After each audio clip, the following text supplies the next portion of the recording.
Hello everyone, क्या आपका chest का फैट कम नहीं हो रहा? तो ये वीडियो आपके लिए लास्ट होने जा रही है, क्योंकि इस वीडियो के थ्रू डेफिनेटली आपकी चेस्ट की शेप बहुत ही ज़्यादा अच्छी हो जाएगी, जैसी आपने खुद एक्सपेक्ट नहीं की होगी। तो चेस्ट का फैट कम करने के लिए हमें दो चीज़ें करनी पड़ेंगी। एक तो चेस्ट की फैट परसेंटेज हमें डाउन करनी पड़ेगी, दूसरा चेस्ट की मसल हमें थोड़ी बिल्ड अप करनी पड़ेगी। ये दोनों चीज़ें करने से ही आपकी चेस्ट अच्छी दिखेगी। तो सबसे पहले आते हुए चेस्ट की फैट परसेंटेज कैसे डाउन करें। जहाँ फैट परसेंटेज डाउन करने की बात आती है तो वहाँ डाइट का बहुत ही बड़ा रोल होता है। तो डाइट के ऊपर आते हैं। तो डाइट में सबसे पहले आपने कैलोरी डेफिसिट में आना है। कैलोरी डेफिसिट का मतलब जितना आपका बीएमआर है, बीएमआर होता है बेसल मेटाबॉलिक रेट, जिससे आप चेक कर सकते हो कि आपको कितनी कैलोरीज की जरूरत है। आप गूगल पे जाके बीएमआर लिख सकते हो, वहां आप अपनी एज, हाइट, वेट जब आप फिल कर दोगे तो जितना आपके पास नंबर आया तो उससे आपने 100 से 200 कैलोरीज ही थोड़ी कम करनी है। उतनी कैलोरीज आपने पूरे दिन में खानी है, अगर आपको कैलोरीज की थोड़ी बहुत नॉलेज है। दूसरी चीज, आपने जिस टाइम भी वर्कआउट करना है, pre workout and post workout में मैक्सिमम कैलोरीज खानी है। मतलब कि मैक्सिमम खाना आपने pre workout and post workout में खाना है। अगर पूरे दिन में आप 1500 कैलोरीज ले रहे हो तो 1000 कैलोरीज तो आपकी प्री एंड पोस्ट वर्कआउट में होनी चाहिए। प्री एंड पोस्ट वर्कआउट में आपने प्रोटीन पे ज्यादा ध्यान देना है और कार्बोहाइड्रेट्स पे। फैट बिल्कुल भी ऐड नहीं करने। फैट के सोर्सेज होते हैं paneer, dry fruits, nuts, seeds, oils, ऐसी चीजें आपने ऐड नहीं करनी प्री एंड पोस्ट मील में। प्रोटीन एंड कार्बोहाइड्रेट के सोर्सेज आपको पता ही होंगे कौन से, उसके ऊपर मैंने बहुत सारी वीडियोस बनाई हुई है, ऑलरेडी आप चेक कर सकते हो। और थर्ड, आपने अपनी डाइट के अंदर वे प्रोटीन ऐड करना है। ये बहुत ही ज्यादा जरूरी है, क्योंकि अगर आप वेजिटेरियन हो फिर तो नेसेसरी हो जाएगा, क्योंकि वेज डाइट में आप इतना प्रोटीन कवर अप नहीं कर पाओगे। अगर कर रहे हो तो उसमें आपको फैट्स एंड कार्बोहाइड्रेट बहुत ज्यादा मिलेंगे, मतलब कि ज्यादा कैलोरीज मिलेंगी। तो वे प्रोटीन आप दिन के 2 स्कूप ऐड कर दोगे, आपके लिए सफिशिएंट होएगा। अगर वो प्री एंड पोस्ट वर्कआउट में ही ऐड कर दोगे तो और ज्यादा बेनिफिट्स मिलेंगे आपको। तो डाइट की ये 3 चीजों से डेफिनेटली आपकी फैट परसेंटेज कम होना शुरू हो जाएगी। और लास्ट में एक और चीज बताना चाहूंगा, कुछ टाइम के लिए आपने बाहर का खाना बिल्कुल ही आपने अवॉइड कर देना है। मतलब कि जितना भी जंक फूड होता है जो बॉडी के लिए नुकसानदायक होता है, वो थोड़े टाइम के लिए आपने अवॉइड करना है, जस्ट 15 से 20 दिन। तो इससे तो हमारी फैट परसेंटेज कम होना शुरू हो जाएगी। अब बात करते हैं मसल कैसे बिल्ड करें चेस्ट का। अब आते हैं जिम के अंदर।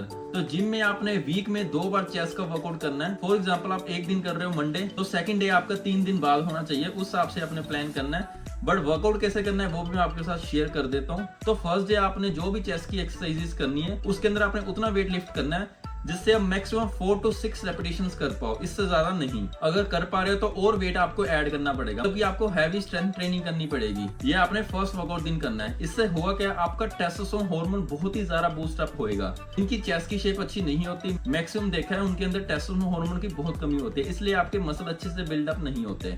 तो इससे टेस्टोस्टेरोन हार्मोन बूस्ट अप होएगा और आपका मेटाबॉलिज्म भी इससे फास्ट होएगा, जिससे और फैट जल्दी डाउन हो सकता है। और सेकंड वर्कआउट जो आपने 3 दिन बाद करना है, उसमें आपने उतना वेट लिफ्ट करना है जिससे आप मैक्सिमम 12 रेपिटेशंस कर पाओ, इससे ना ही कम, इससे ना ही ज्यादा। इसे कहते हैं मस्कुलर एंडोरेंस ट्रेनिंग। तो वीक में 2 बार आपने वर्कआउट करना है। एक बार आपने करनी है मस्कुलर स्ट्रेंथ ट्रेनिंग, एक बार करनी है मस्कुलर एंडोरेंस। अब आप सोच रहे हो एक्सरसाइज कौन सी पिक करें, तो आप कोई भी एक्सरसाइज पिक कर सकते हो, बट फिर भी आपके साथ मैं शेयर कर देता हूँ। सबसे पहले barbell bench press, second number पे incline machine press, third number पे decline cable press and fourth number पे आप पैक डेक फ्लाई कर सकते हो या केबल फ्लाइज कर सकते हो।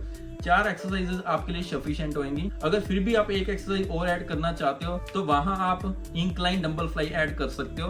बट आपने एक चीज का ध्यान देना है, टोटल आपके जो सेट होंगे वो 12 से 15 सेट होने चाहिए एंटायर वर्कआउट के। मतलब कि अगर आपने टोटल 4 एक्सरसाइजेस करनी है तो हर एक्सरसाइज के आप 3 से 4 सेट कर सकते हो। ऐसे आपके टोटल 12 से 15 सेट हो जाएंगे। इतने आपके लिए सफिशिएंट है, इससे ज्यादा नहीं करने, नहीं तो फिर ओवर ट्रेनिंग हो जाएगी। ओवर ट्रेनिंग से आपने बचना है। कुछ लोग इतना ज्यादा चेस्ट का वर्कआउट करते हैं जिस वजह से उनकी चेस्ट ग्रो हो ही नहीं पाती, उल्टा और मसल डाउन हो जाता है। तो ये चीज का आपने ध्यान देना है। तो ये थी मेरी वीडियो चेस्ट की अच्छी शेप करने के लिए। मैं गारंटी देता हूँ विद इन 3 to 4 वीक्स के अंदर ही आपको बहुत ही अच्छे रिजल्ट दिख जाएंगे। और अगर आपने ऐसा 3 से 6 मंथ भी कंटिन्यू कर दिया तो आपकी पूरी चेस्ट ट्रांसफॉर्म हो जाएगी। बट ये आपने कंसिस्टेंट होकर परफॉर्म करना है, तभी आपकी चेस्ट की शेप अच्छी हो पाएगी और इसके बाद वापस कभी लूज नहीं होएगी। तो ये थी मेरी वीडियो चेस्ट वर्कआउट के ऊपर। सो अगर आप ऐसी और वीडियोस चाहते हो या कोई स्पेसिफिक टॉपिक के ऊपर, तो नीचे आप मुझे कमेंट करके बता सकते हो या मुझे इंस्टाग्राम पे डीएम भी कर सकते हो। वहां मैं अपने पर्सनल वर्कआउट की वीडियोस डालता हूं जिससे आप बहुत कुछ सीख सकते हो। तो मेक श्योर वहां फॉलो करना मत भूलना। सो ये थी मेरी वीडियो। आई होप आपको बहुत ही अच्छी लगी होगी।